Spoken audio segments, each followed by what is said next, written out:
In 2022, every iPhone buyer faces a difficult question: which one to buy, 14 Pro or 14 Pro Max? This dilemma is exactly what we're gonna cover in this video, because after using these two very similar phones, I can't believe how different the experiences are. After countless hours of comparing these two phones, I've figured out which one will be a wise purchase and which one a waste of money. So watch this video till the end to find out how to get the best phone for the buck. Let's change the strategy a bit. Instead of comparing head-to-head, I will compare use cases and how each phone performs in them, starting with everyday use, pocketability, cases, comfort of holding, and all that. 14 Pro easily takes a point here. It is much smaller with a 6.1-inch screen than Pro Max with 6.7-inch tablet-like display. Both phones are built very similarly, same thickness, same stainless steel frame, glass front and back, but the weight is totally different. And believe me, your hands and especially your pinky will feel every ounce. 14 Pro weighs only 7.27 ounces or 206 grams, and Pro Max sits at 8.47 ounces or 240 grams. You may say,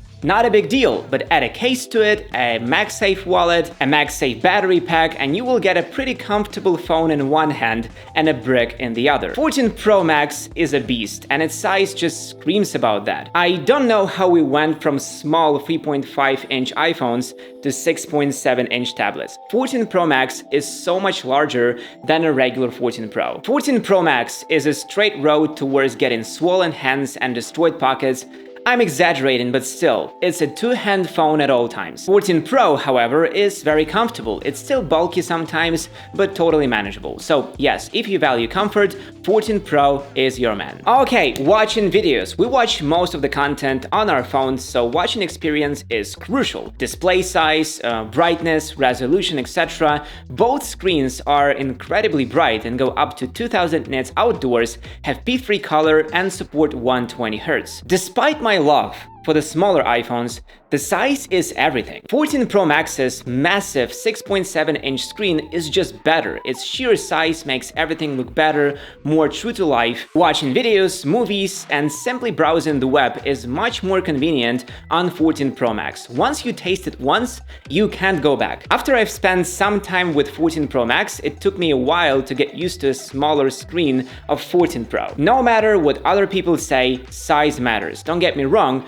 both displays are fantastic, but Pro Max just pulls it off slightly better. But surely, if you're used to smaller screens, going straight to Pro Max might be a bit of a stretch for you. You may think now that you should buy Pro Max just because of that screen, but I'm not done yet. The huge screen poses a real reachability issue while watching something. Again, it's a two-hand device, and watching everything with two hands makes the experience too similar to the one an iPad gives. Playing games is another use case. I want to say that the gaming experience is identical, but it isn't. Under the hood, both phones pack the same 4nm A16 chip with 6 gigs of RAM. Performance-wise, they are identical. Every synthetic test will confirm that. But in games, they perform differently. On one side, 14 Pro is better for time killers and one-handed games. On the other hand, big games with lots of controls, like Genshin Impact or Call of Duty, are much more enjoyable on the Pro Max. Bigger screens give more real estate for controls and just make everything bigger. Call of Duty, as a very competitive online game, benefits the most from large screens. You see enemies clear and your fingers obstruct less. Plus, let's not forget about throttling. Pro Max is physically bigger and has more space for heat dissipation. 14 Pro heats up really fast and dims the screen brightness almost straight away, but 14 Pro Max takes much longer to do that. I have noticed that in some games 14 Pro Max doesn't dim the screen at all, which is great news for all mobile gamers out there. However, if you play games in bed holding your phone over your head, 14 Pro Max is much more likely to slip and leave a nasty mark. Now, how about going outdoors on a camping trip? What do we do on such trips? We shoot photos and videos, we watch movies, we listen to music. In other words, abuse the battery. Again, for the third time in a row, Pro, 14 Pro Max gets a point. A regular 14 Pro has a 3200 mAh battery, and Pro Max has a 35% larger one, 4323 mAh. As you may have guessed, a bigger battery performs better. I don't know what you have to do with your phone, so the 14 Pro Max won't last you a full day. You're watching videos for hours, playing games, shooting photos, and it just keeps going. 14 Pro turns off, but Pro Max still has some juice left. Even with that always-on display, totally useless feature in my opinion, but it drains battery substantially. And even with always-on, the 14 Pro Max wipes the floor with the regular 14 Pro. This doesn't mean 14 Pro has small battery life. It outperforms many Android flagships with bigger batteries. It's just not as good as you can get on the 14 Pro Max. Great, but not as great. So, the battery on the 14 Pro Max is great, but you know what else is great?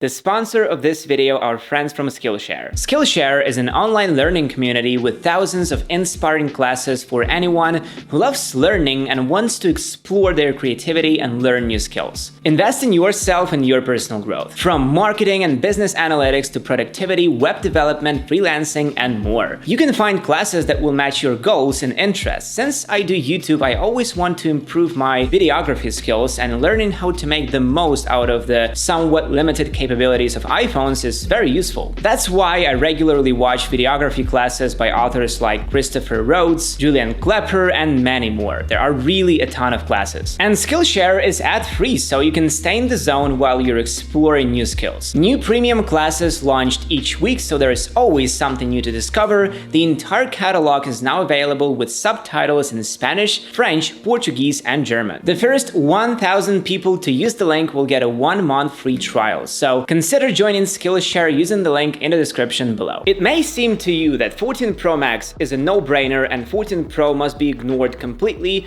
but we haven't talked about cameras and shooting videos. No matter what you're doing, social media photography or pro-level mobile photography, both iPhones will perform absolutely identical. All camera modules are the same, algorithms are the same, so the results are the same. You won't get here the difference we had with 12 Pro Max and 12 Pro. On 14 Pro series iPhones, Apple has updated the main sensor to 48 megapixels and the quality of all images taken has improved dramatically, especially if you're shooting RAW. That new 48 megapixel camera yields fantastic shots when shooting RAW. Extremely detailed, perfectly colored, with amazing attention to textures, shadows, and amazing dynamic range. Just look at these shots. I guess we all can appreciate how far the cameras have gone in the last couple of years. Even in 12 megapixels, the shots look fantastic. The photonic engine knows how to process images for sure. Low light photography is particularly great. There is much less noise than in last year's iPhones, more details, better light source treatment, plus the results are consistent. You are getting great shots at all times, and the same goes to ultra-wide and telephoto cameras. Updated ultra-wide sensor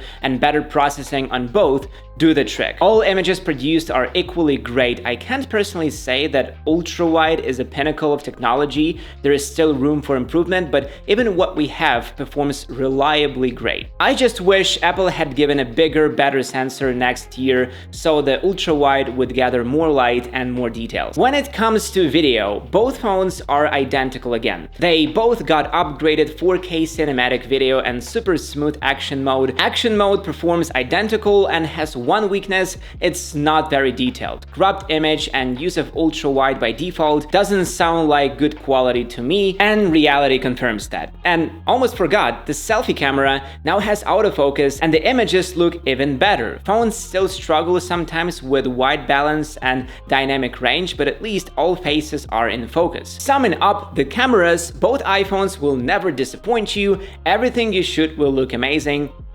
Trust me. What about everyday use? Well, that's something we all do, right? How is the interface interaction and that dynamic island? It's hard to come up with unusual use cases, so this one will be very trivial and basic, and that's where 14 Pro earns his points. Using it is much more comfortable, and all new features like dynamic island really spread their wings on smaller Pro iPhone. The dynamic island is meant to be interacted with, and doing it on smaller 14 Pro is much easier. Reaching it doesn't require using the reachability functions, and all interface elements are much more accessible. Take anything, social media, browsing the web, or texting, 14 Pro is much more comfortable. 14 Pro Max gives bigger buttons and text, but nothing can beat the comfort of reaching everything with one hand. When it comes to smoothness and interface performance, both iPhones are equally magnificent. 120Hz screens make every scroll a true pleasure, and a fast processor opens apps faster than you think. But I will give a point to a regular 14 Pro simply because it's much more comfortable in everyday use. So is there anything else to discuss? I guess it's time for conclusions. If I was to choose between 14 Pro and 14 Pro Max, I would take 14 Pro. This small phone packs all the features as its big brother, but has no size-related disadvantages. Yes, the battery is smaller, but you will rarely notice that simply because everyone puts their phone to charge overnight. And the price, let's not forget that, 14 Pro costs $1,000 and 14 Pro Max $1,100. $100 gives you a much bigger phone with beefier battery and larger screen, but you lose comfort and usability. For $1,000, 14 Pro is a better deal in my opinion. Period. If you don't agree with me, feel free to write your opinions in the comments below. Thank you for watching and see you in the next one.